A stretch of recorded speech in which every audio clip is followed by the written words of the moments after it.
I stepped on a leaf. Well, it could have been worse. You could have stepped on that fuzzy spider. No, Okay. the fuzzy spider is a marvelous We should have piece of taken art and yeah, we nature. should we take a picture of that? If you As stepped on it, you would have ruined it. it was. Exactly. Yeah. Okay. Well, If you are watching this, then please stop. No. don't stop. Yeah, continue maybe. And if you would like to not stop more videos, then you can look at the other things that we have on this channel.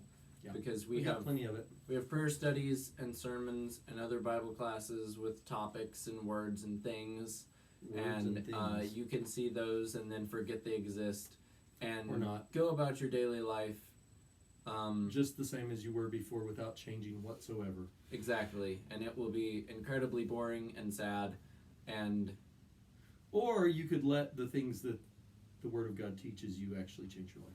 No, that's That a could bad happen. plan. Let's not do that. I'm with her.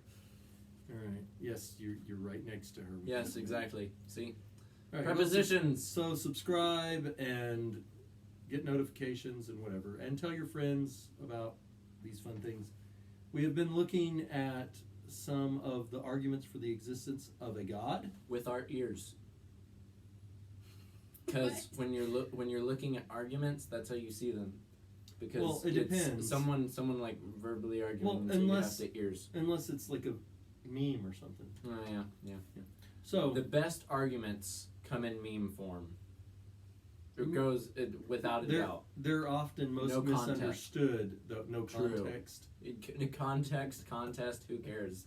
We don't have it. Memes often have no context, which is what confuses people about them. So, we looked at some of the arguments for the existence of a God, and now we want to look at some of the different religions that claim belief in a God or gods, and try to see if we can kind of get a grasp on what they believe, why they believe it, and which one fits most closely with evidence that we have in the world. So She we done disappeared. started with Christianity because it is the largest. Uh-huh. Now, Was that a fat joke? Yes. I can make fat jokes. I is fat. Yeah, Yeah, but you're not they're- religion level fat. There are thousands of people. I don't know. I think I'm fatter than Buddha. Once we're done, we're gonna have to look up how much Buddha weighed. Yeah. But there See. are thousands of people in the world who are in Christianity, and they're probably fat. And then God says that everybody who's in Christianity, if they're like actually correctly in Christianity, then they're all like part of one body. So it's a body full of fat people. That would be a big fat body if it was all the people that are Christians Well, were you one know, body. bodies have to have fat cells. It's kind of like is it? You don't have any. I know. Did Transformers did that where they could like join together and make a bigger thing? Something like that. So we're yeah. like Transformers, only human Transformers. Anyway, so we chose to start with the largest one and go down the list a ways. We're not going to do obviously every single religion in the world because some are small enough that they don't We're have much doing impact. all of them. Like, for example, I was up really late last night and found out that there is a tiny tribe of people in South Ecuador off the Pacific. They're actually on an island, and they worship cantaloupes. Oh, But only ones that have been cut by a sacred knife, made Okay, out of yeah, watermelon rind. that was one of the ones we weren't really gonna get into. But it is amazing, and I feel like it should be talked about. It is something. I'm not sure if amazing is quite the right word for it. Disturbing might be a better word. So anyway, but Christianity now again, even though it is the largest, and we're talking about it first because it's the largest. Obviously, when it comes to truth, the number of people that believe a particular truth or a particular thing does not make truth. So Correct. majority is not always right, in other words. Correct. So just because Christianity is the largest does not mean that it just automatically, well, it must be the right one because more people believe it. But it is Uh-huh. the right one. Blasphemy. I prefer to worship cantaloupes. You are a strange boy. I prefer to eat my cantaloupes alone, because if I eat them with other things, they give me a really bad acid. Yeah, So because I was gonna say the last time you were offered cantaloupe, you I turned turned it down, but it was only because I was also eating a quiche. Yes, it was And a real quiche. men do eat quiche if they like it, and they wear pink. So got you there. Anyway, so Christianity. Of course, Christianity is based on the belief in someone who lived in the area of Palestine Mhm. 2,000 years ago. His name was Jesus, Mhm. called the Christ, Yes. and thus the Christians. I wonder why they didn't call us Jesusans or something. Because it's harder to pronounce. You should have figured that out the second you tried to say it. Well, they could have called us Jesus eyes. You Jesus Jesusites. That could, I mean, it could Jesus work. sons. All right. So anyway, they went with Christians. That is the term for followers of Jesus Christ.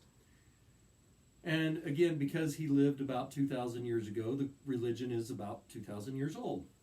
Shocker. Now, the real question throughout those 2,000 years has been, Well, if How- we're going to be honest, within the realm of Christianity, there have been several questions that Well, are still no, undecided. but see, that's why I said the question has been, how do you decide who's a Christian and who's not? Oh, yeah. Yeah, because Okay. that's what all of those other arguments are about. Well, you believe this. Well, that's heresy, and that's not orthodox, and you're anathema, which is a Greek, Anathema. which is a Greek word that basically means you're cursed and doomed to suffer an eternity in hell, which is also a belief that Christianity has. I mean, I get For the most part. other religions have different systems of reward and punishment as well. Gehenna. Well, Gehenna was the term for hell. That is hell. Yep. Hades is the Greek realm of the dead, and Also sometimes the it's Greek confused god with hell. of the dead. Yes, My name is Hades and I live in Hades. What? he named it after himself because he's a little egotistical, which is the case with a lot of the Greek and Roman gods. He's a little egotistical what? Um, God. yeah, a little egotistical fake god. There we go. Okay. That doesn't even really exist, which makes you wonder how he could be egotistical. Can something that doesn't exist be egotistical? I don't know. The whole "I think, therefore I am." Yeah. In order to be egotistical, you have to think about yourself a lot. Anyway, that's neither here nor there because it doesn't exist. And yeah, we're not really going to talk about Greek and Roman mythology, although No, it's mostly died out by this point, which is kind of sad because they had some great stories. Absolutely whack in. You had no but- clue what was going on, but they were great. But you know what's making a comeback is the Norse gods. Yes, And I think Marvel has Marvel done has some brought back wonders Thor, for them. and Like, good job, guys. and You and brought back idolatry. Dirk Gently brought back Odin. That's true. Dirk so- Gently has Thor as well. Yes. Although it's a little bit less popular than Marvel. But Yes, a Just, little less. just a hair. You little see less. that? Just that much. Like 2 people difference. A little bit less than that. Yeah, Anyway. shrink it on down, shrink. But yeah, shrink, I'm that's sure- opposite direction. Okay, bring them close together. Close. Okay. Not helpful. So even at this point, I mean, even from the very early years of Christianity, in fact, one of the first big fights that the church had, Council of Nicaea. way before that, Geneva Acts. Convention. that was way after that, Oh. back in Acts chapter 15, Oh, the Jerusalem call. Jerusalem call, Something like that. the Jerusalem Jerusalem Council meeting, ordainment. Jerusalem Council meeting, sometimes it's called. But anyway, the debate was about what Jewish teachings had to be brought forward into Christian teaching. And that was where the Christian religion really made a rather obvious split from Judaism. Yep. That's where one of the men who was a leader of the Christians at that time, named James, stood up and said, you know what? Moses has people teaching his teachings in the synagogues, and if people want to go hear that, they should go there. We are going to go a different direction. Yeah. And that was James, And, Jesus's brother, half-brother. the- So, Interesting thing about that decision, and I think it fits very well with seeing how split Christianity has kind of become on very different things, is that Peter, with some of the decisions made there concerning Gentiles and the law of Moses, Peter, one of the first 12 apostles, he walked with Jesus and was taught by Jesus, and y'all know the story. unless they don't. Well, But I just anyway, meant that yeah. you know Peter. Even if you're not a Christian, you know Peter. You've He's- heard jokes about him standing Yeah, at the pearly gates. Exactly. Which he's not doing, by the way. He's God's guy, right? He's gonna do things He's one of right. Jesus's best friends. Mm-hmm. He's the guy who preaches first. He's the guy who sticks his foot in his mouth a lot. He does do that too. Exactly. And So we can here's- all identify with him. Here's the because point. We've all done that. Here's the point that I'm gonna make on this, is that after they decided, okay, you know what, we're going to teach to the Gentiles. We're not going to burden them with Moses' law. We're Yeah, going they don't have to be circumcised. They don't have to offer offerings at They the don't temple. have to go through They the don't cleanliness processes or anything like that. We're dropping all of that. They don't have It's to eat all the just gonna dietary be rules. people. It's just people are people, okay? None of the fancy Moses stuff about it, okay? But when James brought a group of Jewish Christians, And remember, James is the one that said, "Hey, let's not, Mhm. if they want to hear Moses, let them hear Moses." when James brought a group of Jewish Christians into a group of Gentile Christians Where Peter was, yeah. Peter was, Peter separated himself and cleansed himself And went with the Jews because Yeah. under the Mosaic law, he wasn't allowed to really be with the Gentiles with whatever it was he was doing, eating or whatever. And so, if someone's so close to Jesus, after making a decision like that, where, okay, yeah, And they we're- even put it down in writing they did. and sent letters out to all Mhm. the churches saying, "Hey, we're not going to do all that. Here's the rules." And they put 4 things in there. We'll talk about those 4 Yes. things at some point. But still, if being one of the members who made the rules under God for this religion, and still, even he struggled to keep those. And Paul had to confront him and say, Mhm. "Hey, you're wrong. You shouldn't be acting this way. Mm-hmm. It's not the way it's supposed to And be." so, if you ever wonder why Christianity on the whole has become, oh, well, this is okay. Well, no, that's not okay. Well, how about this? Oh, that's okay. No, wait, that's not Yeah, okay. all the Well, different groups and different divisions that's why. Even Jesus' own apostles, struggle who with once the that. church, who started the church on the earth and began forming it and were making the rules under God, if they struggled with keeping things straight, then how much more do you think we're going to struggle when we don't have divine inspiration from God? Yeah, that definitely is part of the problem, and you see it more and more as people, and I've heard this a lot of times, and maybe you've heard it too, and I don't know, maybe you're someone who said it or whatever, but I hear a lot of times people say, well, God revealed this to me, or the Spirit led me to do this or that or the other thing. And other people will say, well, God revealed this to me, or the Spirit led me to do this, and they're like contradictory things. Mm-hmm. And somebody's wrong. Yep. Because the Bible does tell us that God is not the author of confusion. Mm-hmm. God is not a liar, and He's not going to say one thing's okay to one person and say it's not okay to somebody else. He's not going to do that. Yeah. That would make him a liar. And to that, I would like to add, that is in the broader sense, not like specific this is right for you, but it's not right for other people. For example, Yeah. God's not going to tell somebody, oh, okay, you can murder somebody, and then tell somebody else, oh, you can't. Right. Murder is murder, and it's bad Mhm. all around. That said, within specific, well, there's different things. Like yeah, the woman that I married was right for me. mm-hmm. Would not have been right for some of my friends. Yes, And some of my friends would definitely not have been right for her. They married lovely Christian women, and I'm happy for them. But the women they married would not have been right for me. mm-hmm. We would have never gotten along. We would, So there are those things where yes, this is right for me, but they're in the realm of personalities and opinions and likes and dislikes.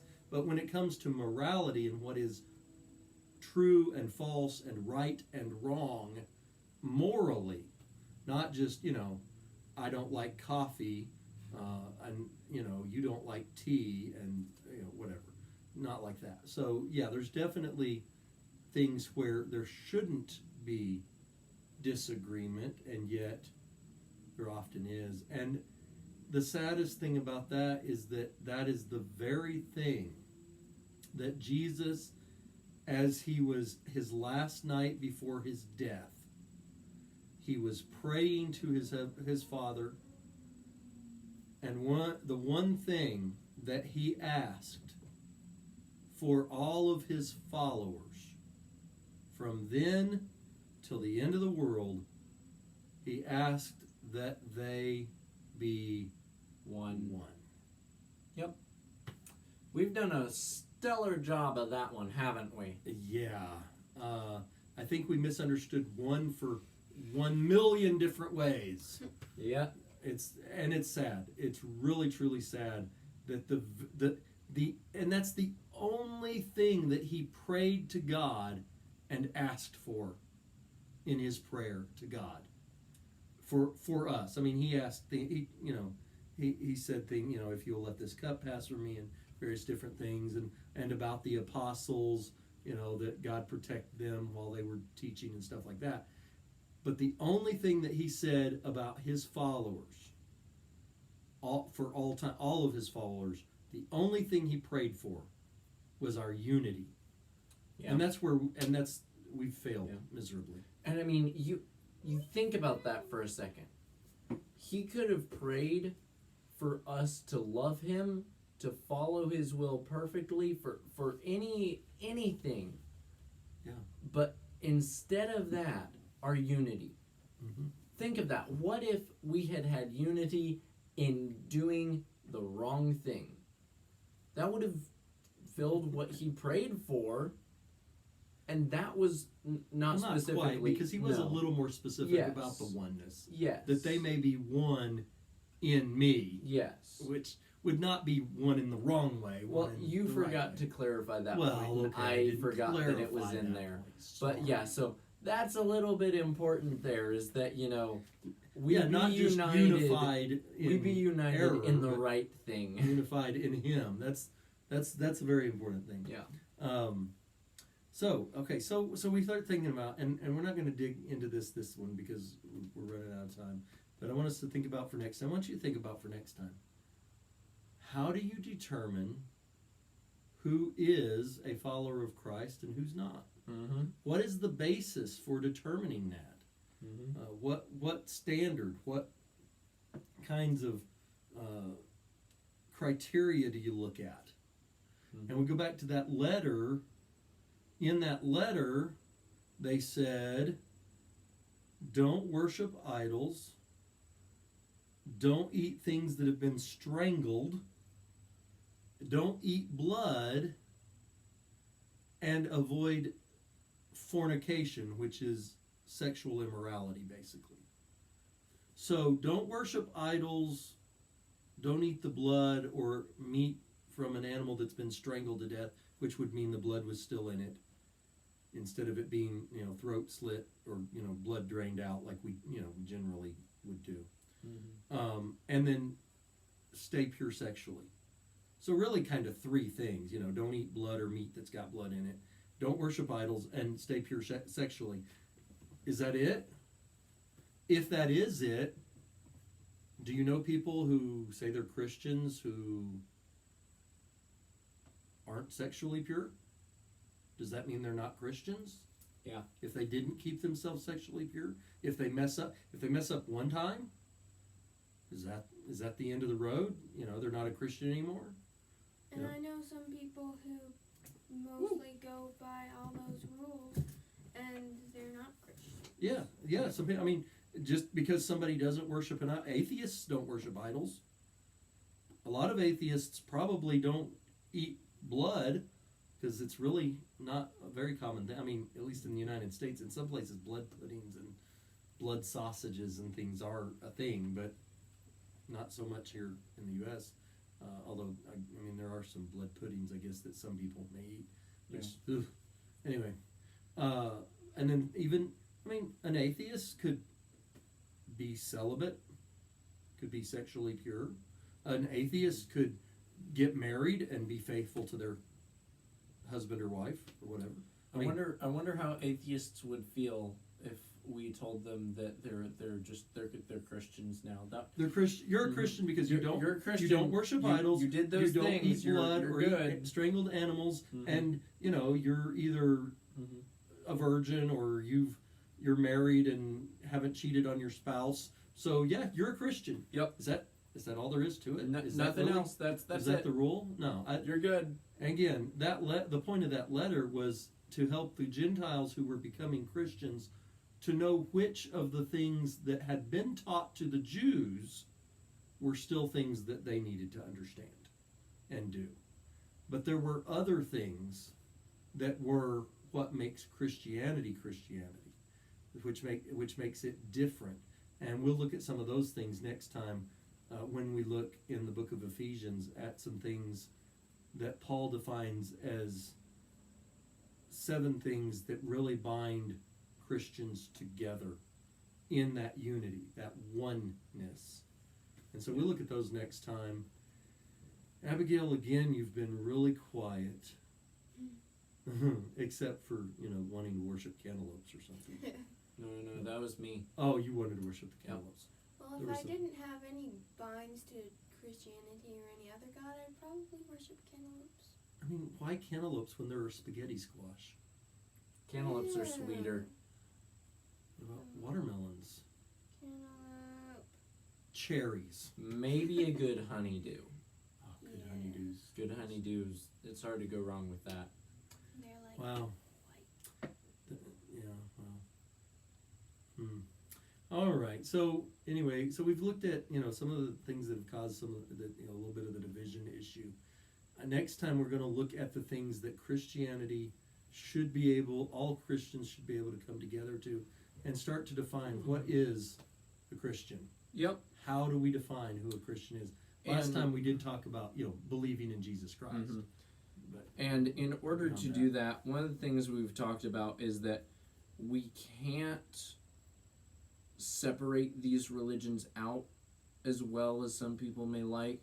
We can't be like, well, there's this side of Christianity and this side, and some people believe this, because there are 2 billion or so people that believe in Christianity, and we can't separate out all those beliefs. Huge differences. So to find who is and is not a true Christian, we have to instead spread out our view of the Bible and take it all in as a whole, because when we're looking at the letter that the council in Jerusalem sent out to the churches, that's only 4 things. And if you look at just that, you can see that, some atheists are Christians. Yeah, see, because that letter didn't even talk about believing in Jesus. Exactly. Didn't even talk about that. On the other side of things, where we can't just narrow down and pinpoint everything about every religion, in order to figure out who is truly following that religion, instead of pinning things down, we need to branch things out a little bit. Yeah. And hopefully that will be what the next lesson is. Well, we need to go back to the source material yes. instead of just looking at what people believe. Mm-hmm. Because that's going to make a huge difference. Yes. And that's the thing that we're going to try to do, is look at what does the Bible say about who Christians are, who they're supposed to be.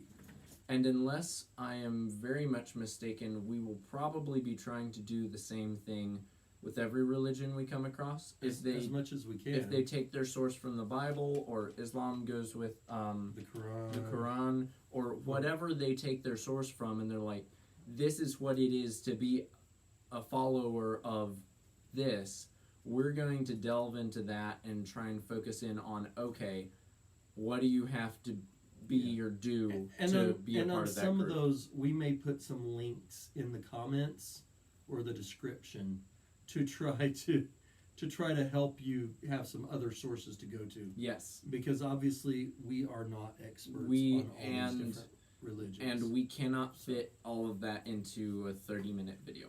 Which, Again, if you were wondering what I was doing there, I was checking the time because he's trying to see it's what the time. white back there, and the time shows up in on the white, and so screen. can't see it. Yeah. So we hope you've enjoyed this a little bit, or I don't know. I hope it hasn't depressed you too bad thinking about the division amongst a group of people whose founder begged for them to not be divided. Yes. But it discourages me. It really does to see that division. It's always sad. It's a lot like Calvinism. When it was created by John Calvin, he said, I don't want it to be in my name. I just want us to worship God the way we're supposed to. And then they started calling themselves Calvinists. Yeah, and the same thing happened with Luther. Yeah. Where he's like, don't, call yourself after Christ, not after me, and then people call themselves after him. I thought it was only Luther and not Calvin. I forgot that Calvin did that as well. But but a lot of people who, they wanted to follow Christ. Paul had the same thing. Follow me as I follow Christ, but don't call yourself. Don't say I'm of Paul or I'm of Apollos or I'm of Cephas. We're of Christ, and that's supposed to be the one that we're following. Yep. So that kind of division has been around from the first century, and it's been a problem, and it is going to continue to be a problem as long as people are alive. Long as we don't go back to what the source material says and go by what we like or don't like. Yep. We'll have different choices, different decisions, different opinions, different likes and dislikes. And it will just continue to spread us farther and farther and farther apart. Mm-hmm. And the funny thing about that is the farther apart you are, the less of an effect that you can really have. Yeah. In so many ways. Yeah. All right. So we hope that you will come back for more of these. Hope that you check out other videos on the channel. We have several interesting topics. Remember, that we hope do these will be on helpful Sundays, and the others, the prayer videos, are during the week, so you can pick those up. If you haven't watched them, we've got a couple months worth. You could watch one a day for 2 months, and you still wouldn't be caught up because we keep putting more of them out. Yep. And we got more coming out this coming week as well. Yep. So, looking at the prayers in the Bible as well as some other topics. Bye. Tell them Bye. bye. Wave, Abby. Bye. Bye.